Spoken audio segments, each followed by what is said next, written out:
Well, beginning the bulletin with a breaking update coming in of a BJP worker being shot at in Sitakulchi area today, where the Election Commission has now taken note of the incident and the EC has sought a report from the district police of Cooch Behar. This is an incident where a BJP worker has been shot at, and there are already allegations that are now being leveled against the TMC. This is in Cooch Behar, Sitakulchi constituency, where one BJP worker has been shot at, and the EC has now taken cognizance of this matter. We'll be going across to our reporters there.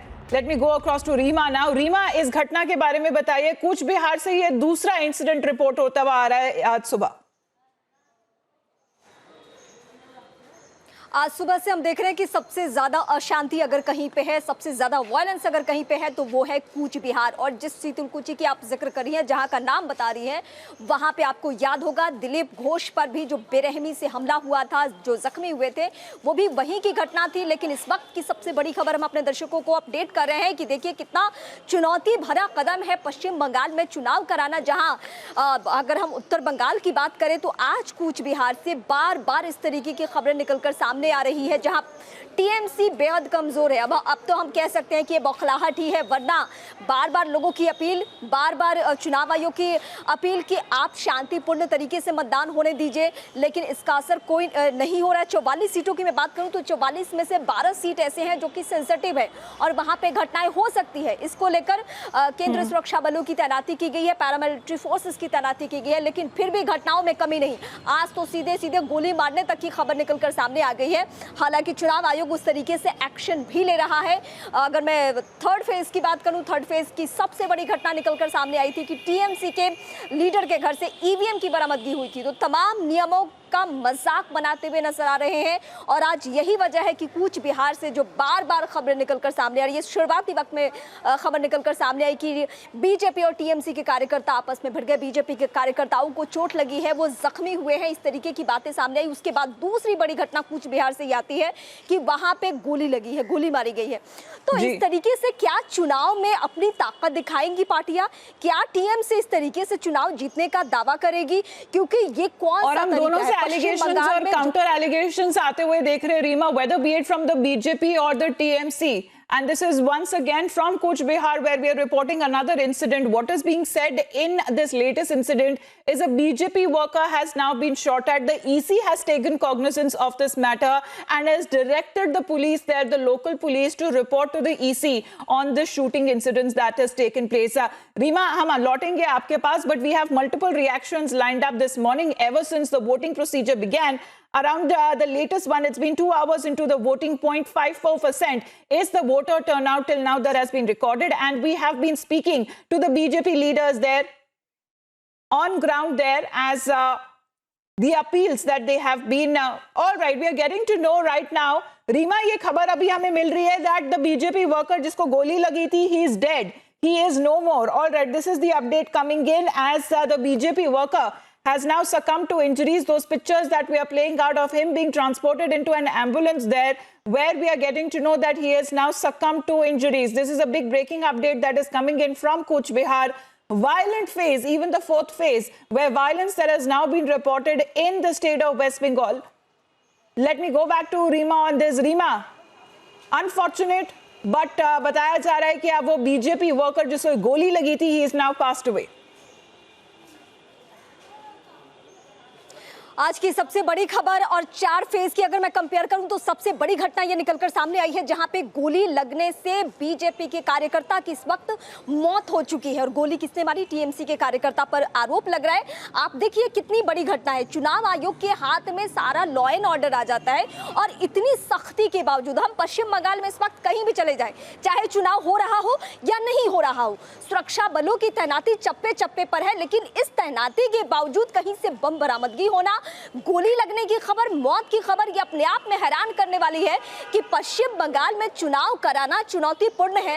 ये क्यों कहा था यहीं के राज्यपाल जगदीप धनखड़ ने? आपको याद होगा चुनाव की सुगबुगाहट से पहले उन्होंने कहा था, शायद उन्होंने पश्चिम बंगाल में रहते हुए इन मामलों को समझ लिया था, इस पूरे मसले को समझ लिया था, और यही वजह है कि वो बार बार इस बात को दोहरा रहे थे। इसके अलावा यानी पश्चिम बंगाल के अलावा जिन 4 राज्यों में चुनाव हुआ, एक केंद्र शासित प्रदेश में, वहां के मुकाबले ज्यादा यहां सुरक्षा बलों की तैनाती, लेकिन इसके बावजूद यहां पे ऐसी घटनाएं नहीं रुक रही है। तो इसके पीछे इकलौती वजह है कि अपने इतिहास को पश्चिम बंगाल दोहरा रहा है। यहां इसी तरीके से चुनाव होता रहा है। बीते जमाने में हम कभी बिहार और यूपी के बारे में इस तरीके की खबरें सुनते थे, लेकिन चुनाव आयोग की सख्ती के बाद वहां पे अब बहुत शांतिपूर्ण तरीके से मतदान होता है। अभी हालिया बिहार चुनाव खत्म हुआ है, हम लोग वहां पे मौजूद थे, लेकिन इस तरीके की घटना, इस तरीके से माहौल वहां हमने नहीं देखा। लेकिन पश्चिम बंगाल में हर फेज में एक बड़ी घटना निकलकर सामने आती है। और आज की मैं अगर बात करूं तो आज की सबसे बड़ी खबर यही निकलकर सामने आ रही कि बीजेपी के कार्यकर्ता की गोली लगने से इस वक्त मौत हो चुकी है। और यह मामला है कूच बिहार का, उस कूच बिहार का जहां पे बीजेपी के जो प्रदेश अध्यक्ष है दिलीप घोष, उनके ऊपर हमला हुआ था। और वो हमला इस तरीके से था कि ना सिर्फ उनके गाड़ी के शीशे टूटे थे, बल्कि उनके बाजू पे जख्म के निशान भी हम सब ने देखा। उस दिन ये यकीन करना मुश्किल हो रहा था कि उनके कॉन्वॉय को कैसे जाकर अंदर इस तरीके से गुंडागर्दी की गई होगी। लेकिन आज जब मौत की घटना सामने आई है, जब गोली मारने की घटना सामने आई है, तो हमें उन तस्वीरों पे एक बार फिर यकीन हो जाता है कि वाकई यहाँ पे एक ही रास्ता अख्तियार करने की कोशिश विरोधी खेमा की तरफ से किया जा रहा है कि वोटर के मन में हम डर भरे, हम भय का माहौल बनाए। लेकिन अभी भी मैं अपने जो व्यूवर्स हैं उनके साथ भी कनेक्ट करूंगी, और जो पश्चिम बंगाल के वोटर है, 44 सीटों के जो वोटर है, उनसे भी मैं रिक्वेस्ट करूंगी कि चप्पे चप्पे पर केंद्रीय सुरक्षा बलों की तैनाती, बिना डरे, बिना झिझके घर से बाहर निकलिए, वोट कास्ट कीजिए। क्योंकि अगर पश्चिम बंगाल से चुनावी हिंसा की राजनीति को रीमा बने रही हमारे साथ। कैलाश विजयवर्गीय जी हमारे साथ फोन लाइन पर जुड़ रहे हैं। कैलाश जी, धन्यवाद आपका हमारे साथ जुड़ने के लिए। अभी सिर्फ 2 घंटे ही हुए हैं और कूच बिहार से वायलेंस की रिपोर्ट आने लगी है। सर, बताया जा रहा है कि बीजेपी का कार्यकर्ता को गोली लगी और आज उसकी मौत हो गई। देखिए, शीतल कुची जो इलाका है जहाँ पर गोली कांड किया गया, यहाँ स्मगलर लोग रहते हैं। ये सब बांग्लादेश से स्मगलिंग करते हैं और टीएमसी के नेता हैं। और ये यहाँ पर कभी भी विपक्ष को काम भी नहीं करने देते। मुझे याद है कि मैं एक बार सभा करने गया था तो पूरी विधानसभा में शीतल कुची में हमको माइक भी नहीं दिया था, दरी भी नहीं दी थी, और कोई सभा सुनने भी नहीं आया। इतना टेरर है वहाँ पर। तो ये सब वो इलाके हैं जहाँ पर ममता जी के गुंडे सब अवैध गतिविधियों का संचालन करते हैं। और यही वास्तव में टीएमसी का असली रूप है, जो प्रजातंत्र की हत्या करते हैं। और वहाँ पर ये घटना हुई है। अभी मैं इसकी पूरी जानकारी ले रहा हूँ। कैलाश जी, क्या आप इसे अभी तक की सबसे बड़ी घटना मानते हैं? क्योंकि पिछले जो 3 फेजेस हो चुके हैं, हम देख रहे हैं कि इस तरह के वायलेंस की खबर तो आती रहती थी, लेकिन अगर किसी की जान गई है और बीजेपी कार्यकर्ता की जान गई है, ये पहली दफा होता हुआ नजर आ रहा है। ये जो पोलिंग जो चल रही है, और अभी तक हम हाफ वे मार्क तक ही पहुंचे हैं, 4 फेजेस और बाकी हैं।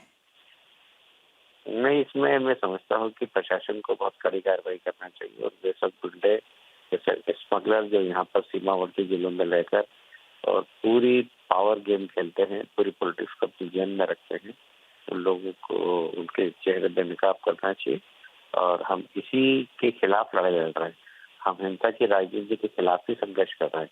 हम बंगाल से हिंसा की राजनीति समाप्त करना चाहते हैं। इस बात के लिए ही हम जनता के बीच में जा रहे हैं। 5 दशक से जो हिंसा की राजनीति चल रही है, भारतीय जनता पार्टी की सरकार बनेगी, हम हिंसा की राजनीति समाप्त कर देंगे। इसी बात का संदेश लेकर हम जनता के बीच में जा रहे हैं जी। जो भी आप देख रहे हैं, ये सिर्फ आखिरी स्पेल है।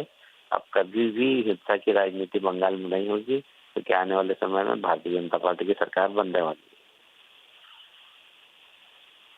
चलिए, धन्यवाद आपका। Kailash Vijayvargiya of the BJP there, and he is also asking the EC to take note of it, which the EC has taken cognizance of this incident. Earlier that was being reported of a BJP worker being shot at in the area of Cooch Behar. Now the report coming in that he has succumbed to his injuries. But If we talk about the 0.54% of the voter turnout that has been recorded in the just 2 hours of the polling that has begun in 44 constituencies spread across the state of West Bengal, especially in the northern part, we are looking at high-profile leaders and celebrities this time around which are dominating the political field. Whether be it all the BJP candidates and have been the MPs too, if we talk about Babul Supriyo, Locket Chatterjee, who are also contesting this time around. We've been speaking to the other BJP leaders too, like Payal Sarkar, who are now contesting this time around in the elections, and how is going to fare for Mamata Banerjee, because it is going to be quite a challenge for the TMC too after losing ground in these very areas, the 5 districts today that are being contested in the state of West Bengal in the 2019 general elections.